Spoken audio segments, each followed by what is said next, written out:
This is the moment Owen Flowers is arrested for a multi-million-pound cyber attack orchestrated from his bedroom.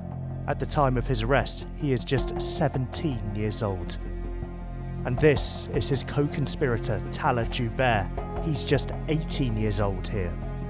This is the story of how two teenagers hacked Transport for London's computer systems. Two young boys that have got talent and potentially a brighter future have ended up going down such a serious criminal pathway. Cost the company tens of millions of pounds. Your actions were primarily motivated by selfish bravado. And how they were eventually caught.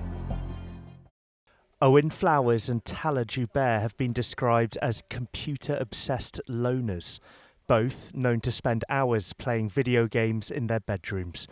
But it was also from those rooms that the two teenagers carried out highly sophisticated cyber attacks. They hacked into the systems of two major American healthcare providers and made millions of pounds in stolen and ransomed cryptocurrency. The pair were part of the notorious Scattered Spider, an international network of young English-speaking hackers linked to recent cyber attacks on Marks & Spencer and Jaguar Land Rover. So Scattered Spider is broadly considered a loose online criminal collective. So we can't define it as much as we would a normal organised crime group, and in part that's because of the anonymity that these people hide behind. We see them coming and going, interconnecting with each other, but ultimately with a common goal of cybercriminality, disruption, harm, and sometimes economic reward as well. In August 2024, Jubair and Flowers tricked a phone help desk worker into resetting the password of a TfL worker they were impersonating. That's when they gained access to the Transport Network's online systems, and with it, the data of as many as 10 million TfL customers. They had the means and the potential to bring London to a halt. And when you think about the severity of that, not just in terms of our daily lives, but the subsequent economic impact and then the potential wider risk to things like health and well-being, I mean, it could have been truly a catastrophic incident. The company then had to log out all staff and disconnect their systems, which disrupted services like Dial-A-Ride, which is used by vulnerable and disabled passengers. The prosecution told court the hackers held the keys to the kingdom and could have caused severe disruption across the network if they hadn't been stopped. Transport for London estimates the hack cost them around £29 million. Figures of up to £56 billion of potential damage have been mooted by the prosecution in the event that you've gone on effectively to close the transport network. But this is a highly speculative exercise. So, how were they caught? Well, believe it or not, by a takeaway. Jubair ordered food online using delivery gift vouchers that he bought with a cryptocurrency wallet. That wallet was on the same server that he and other hackers had used to store millions of pounds of cryptocurrency that major companies they'd held to ransom had paid them. That trail led officers to the East London flat where Jubair lived with his parents. Then, when the National Crime Agency seized Owen Flowers' laptop at his home in Walsall, they found Thalha Jubair had live-streamed the TfL hack while the pair were carrying it out. The video of that broadcast was found on Flowers' computer. Flowers sat in the dock wearing a blue sweatshirt. Jubair was wearing a suit. The judge said the pair were motivated by selfish bravado and sentenced both to 5.5 years in prison in what authorities have called the largest criminal prosecution of cyber offenders in UK history. Ultimately, there's a sad reality there that two young boys that have got talent and potentially a brighter future have ended up going down such a serious criminal pathway. Trying to identify an online offender is hard. It's not as straightforward perhaps as picking up blood from a burglary, which is what you might see in the physical world. But I think what this does demonstrate in the online world is that law enforcement can identify you, we will pursue you, and ultimately will bring you to justice. During the attack, Flowers messaged Jubair joking, "You won't be laughing when you're sat in prison." And that's where the pair will spend the next few years of their lives. Here's what the judge had to say in full when Owen Flowers and Thalha Jubair were sentenced. On 22nd June this year, on what was to be the first day of your trial, you both pleaded guilty to the offence of conspiracy to commit unauthorised acts in relation to a computer, causing or creating risk of serious damage. The base offence is that under Section 3ZA of the Computer Misuse Act 1990. You, Flowers, also pleaded guilty to 2 offences of conspiracy to commit unauthorised acts in relation to a computer with intent to impair under Section 3 of the Computer Misuse Act 1990. In broad outline, the circumstances are these.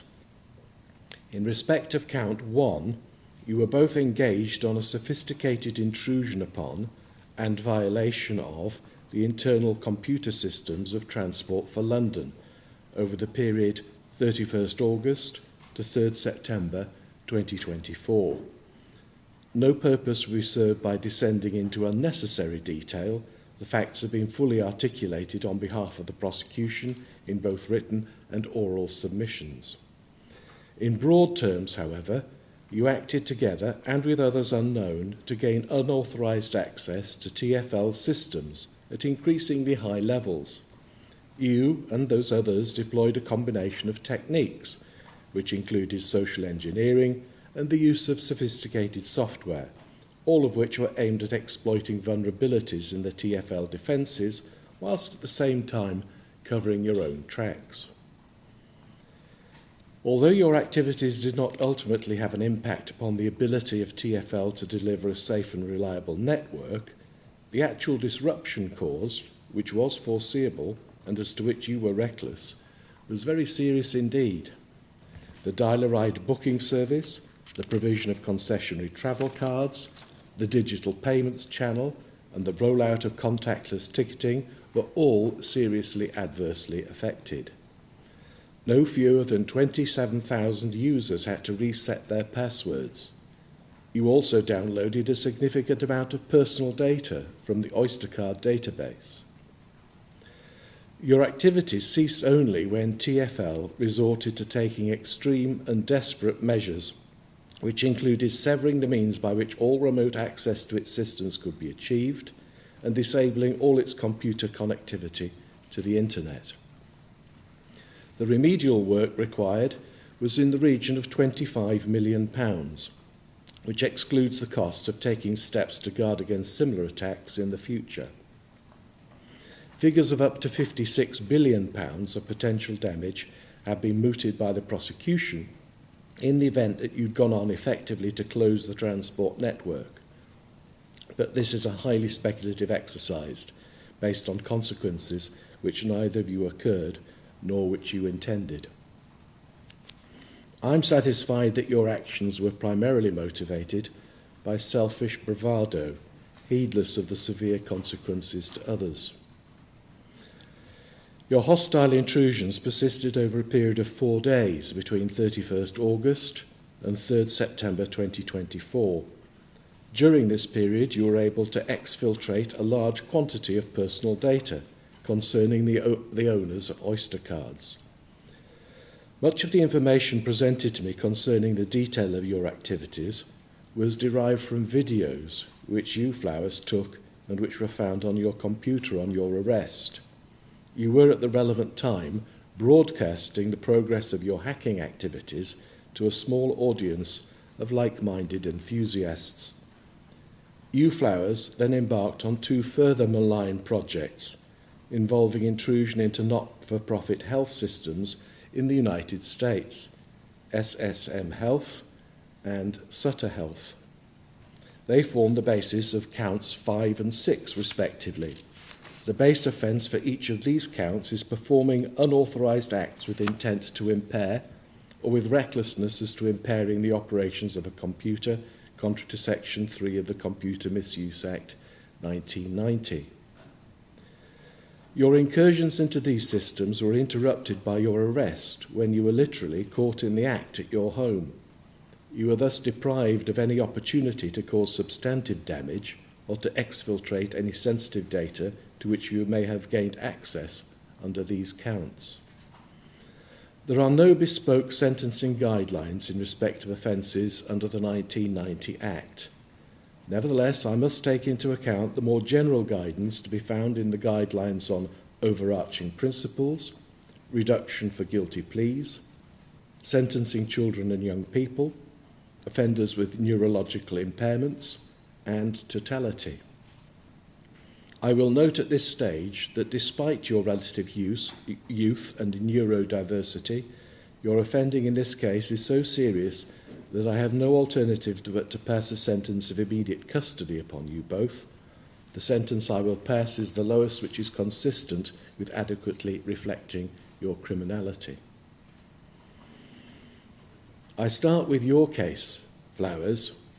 You have the advantage of a number of documents relating to your educational and psychological history, the contents of which I take fully into account. On count 1, I must first identify the statutory maximum for the offence under Section 3ZA. In the circumstances of this case, it is 14 years imprisonment. There are no Court of Appeal authorities and no bespoke guidelines for analogous offences. However, I must take into account the general aims of sentencing involving the punishment of offenders, the reduction of crime, including its reduction by deterrence, the reform and rehabilitation of offenders, the protection of the public, including victims of crime, and the making of reparation by offenders to persons affected by their offences. The objects of reform and rehabilitation are of particular significance where young people are involved, as is detailed in the guideline and authorities to which I've been referred, which relate to the sentencing of children and young people. The seriousness of the offending must be assessed with reference to levels of harm and culpability, respectively. It's at this stage that the court would normally identify a starting point within a bespoke guideline, had that been available. I consider this to be a case involving a medium to high level of culpability, bearing in mind the highly sophisticated nature of the offending, the significant planning, the sustained period of time over which the offending took place, and the large number of people who were predictably adversely affected. I accept, however, that your culpability is not in the very high category on the basis that the prosecution has accepted that your actions were reckless and not carried out with intention. On the issue of harm, I also consider this to be a case involving a medium to high level of culpability. Very considerable disruption and economic harm was brought about. But I must take into account that it is already an ingredient of the Section ZA offence that serious damage of a material kind is thereby caused or risked. Double counting must be avoided. In this case, the material risk was to human welfare involving the disruption of facilities for transport. On this basis, I consider that the starting point should be a custodial sentence of 6 years. I must now proceed to consider the aggravating and mitigating features. In your case, the aggravating features are that you acted as part of a group of conspirators. Your corporate victim was providing a valuable public service with which you were seriously interfering. You were at the time on bail for ransomware attacks on United States companies, and you remain under investigation. I have not included in this list any reference to planning or the means by which your activities were concealed, because I've included consideration of these elements in my assessment of the starting point. The mitigating factors are these. You have no previous convictions. However, it is to be borne in mind that in October 2023 you were visited at your home by police who served a cease and desist notice for making hoax calls to report serious crimes to emergency services. You were given the opportunity to cooperate in an intervention intended to steer you into legal and ethical pathways, but you declined to engage. You had recently turned 17 at the time of this offence. I accept that my sentence should be that which would have been appropriate had it been passed at that stage. I also accept that I must form an independent view of your level of responsibility. You clearly had and have a very sophisticated knowledge of the means by which hacking may be perpetrated to strongest effect. But I'm satisfied that your age did contribute, at least in some part, to the degree of reckless irresponsibility with which you acted throughout. There is evidence that you've had a very unsettled childhood and adolescence, full particulars of which I've been provided. I need not rehearse the details now.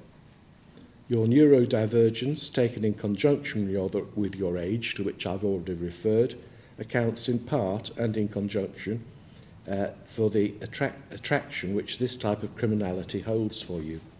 However, I am satisfied that your expertise was such that you fully understood the potential consequences and the serious criminality of your actions.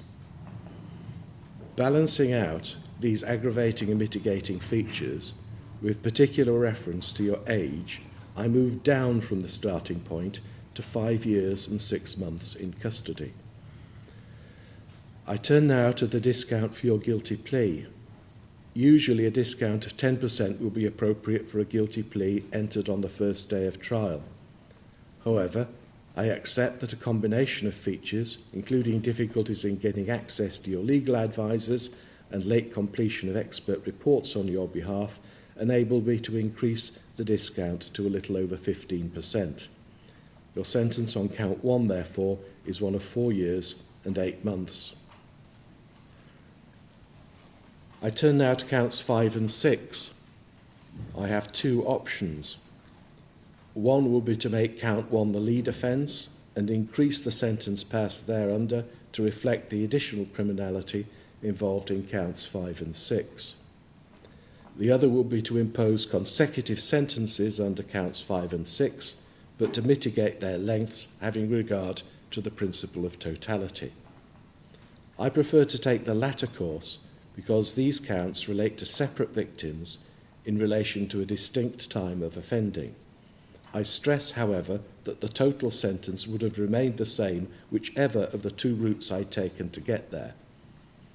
The offences under Section 3 of the 1990 Act are less serious than those under Section 3ZA, which is covered by count 1 of the indictment. The statutory maximum is 10 years.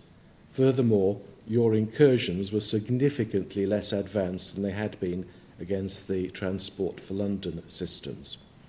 Having regard to the lower levels of harm and culpability involved, I take a starting point of 2 years, which I reduce with reference to the balancing of aggravating and mitigating factors to one of 1 year and 9 months. This is further reduced by about 15% to reflect your guilty pleas, to give a total of 18 months. It's at this stage that I must factor in considerations of totality. I do this by directing that the total should be reduced to 10 months on each count to run concurrently to each other, but consecutively to the sentence on count 1. This gives a total sentence of 5 years and 6 months. The time you've already spent in custody will count towards this sentence. There will come a point during your sentence when you'll be released on licence, but if you commit any further offences or breach the terms of your licence, you'll be liable to be recalled to custody. I now turn to you, Jubair. I consider, for the reasons I've already given, the same starting point of 6 years should apply to you as applied to Flowers. The aggravating and mitigating features, albeit similar, are not the same. The main differences are as follows. You are 1 year and 4 months older than Flowers, which marks a potentially significant distinction in maturity in late adolescence. I continue to take into account your lack of maturity, but not to the same extent as Flowers. As with Flowers, I take into account your neurodiversity, full details of which I've been provided. But the level of mitigation must also be reduced, as it was for him, to reflect the fact that you knew full well that your activities were seriously criminal throughout. Furthermore, you lack the mitigating factor of an absence of previous convictions. In your case, you committed this offence whilst you were still the subject of an 18-month youth rehabilitation order. Your history of offending shows a level of persistence in similar offences, undeterred by police involvement and court appearances. It is a seriously aggravating factor. In your case, the balance of aggravating and mitigating features leads to an increase on the starting point to 6 years and 6 months. Applying the same level of discount of 15% for your guilty plea, I round it down to a total of 5 years and 6 months. The time you've already spent in custody again will count towards this sentence. There will come a point during your sentence when you'll be released on licence, but if you commit any further offences or breach the terms of your licence, you be liable to be recalled to custody. They may go down.